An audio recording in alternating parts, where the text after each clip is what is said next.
बिस्मिल्लाहिर्रहमानिर्रहीम। अस्सलाम वालेकुम दोस्तों, उम्मीद करती हूँ कि आप सब खैरियत से होंगे।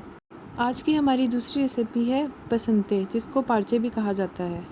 रेसिपी शुरू करने से पहले एक गुजारिश है कि आप मेरे चैनल को सब्सक्राइब कर दें और बेल आइकन पर क्लिक कर दें। पारचे बनाने के लिए हमें आधे से 1 किलो के दरमियान गोश्त चाहिए होगा। बोनलेस बीफ चाहिए होगा, बग़ैर हड्डी का गोश्त। गोश्त को पतले पतले स्लाइसिस की शेप में काट लें।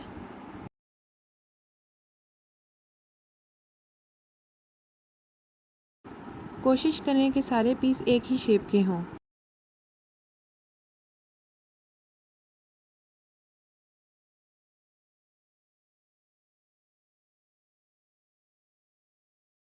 गोश्त को मैरिनेट करने के लिए हमें 1 टेबलस्पून लाल मिर्च, 1 टेबलस्पून नमक, 1 टेबलस्पून धनिया, 1 टेबलस्पून हरी मिर्चों का पेस्ट, एक टेबलस्पून लहसुन और अदरक का पेस्ट और 1 टेबलस्पून गरम मसाला चाहिए होगा।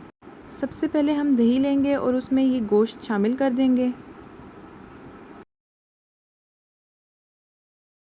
उसके बाद हम बारी बारी मसाले शामिल करेंगे, जिसमें 1 टेबलस्पून लाल मिर्चें, 1 टेबलस्पून नमक, 1 टेबलस्पून धनिया, 1 टेबलस्पून लहसुन और 1 टेबलस्पून अदरक और 1 से 2 खाने के चम्मच कुटी हुई लाल मिर्चें और 1 से 2 खाने के चम्मच हरी मिर्चों का पेस्ट शामिल करेंगे। उसके बाद इन तमाम चीज़ों को अच्छी तरह से मिक्स करेंगे।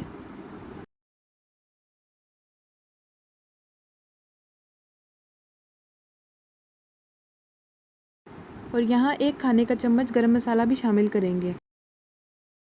अच्छी तरह से मिक्स करने के बाद हम उसमें 1 मीडियम साइज़ की प्याज को ऐड करेंगे और उसे भी अच्छी तरह मिक्स कर देंगे।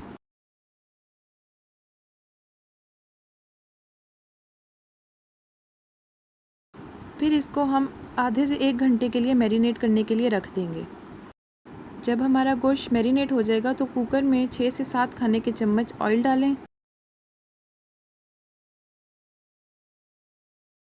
इसके बाद वो मैरिनेट किया हुआ गोश्त इसमें शामिल करें।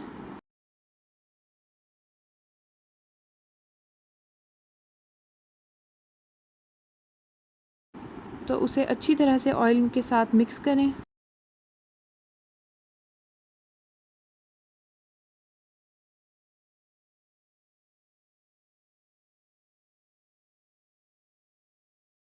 अच्छी तरह से मिक्स करने के बाद अब इसमें 2 से 3 गिलास पानी डालें, जिसमें गोश्त गल जाए, और कुकर बंद कर दें।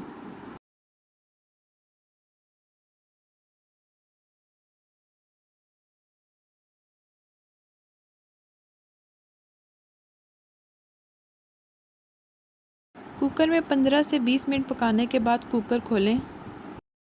जब गोश्त अच्छी तरह भुन जाए और उसमें ऑयल आ जाए तो मतलब कि हमारा सालन तैयार है।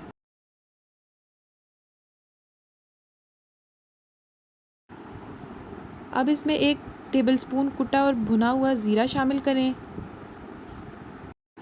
और उसे अच्छी तरह मिक्स कर लें।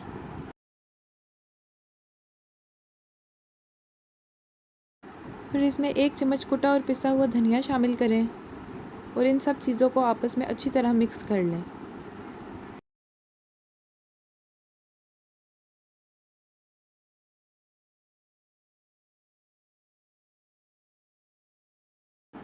और ये हमारा मज़ेदार सा सालन तैयार है। गार्निशिंग के लिए मैंने यहाँ प्याज, हरी मिर्चें और हरा धनिया इस्तेमाल किया है। मैं उम्मीद करती हूँ कि आपको मेरी आज की रेसिपी भी पसंद आई होगी और गुजारिश है कि मेरे चैनल को सब्सक्राइब कर दें और फ़ीडबैक ज़रूर दीजिएगा।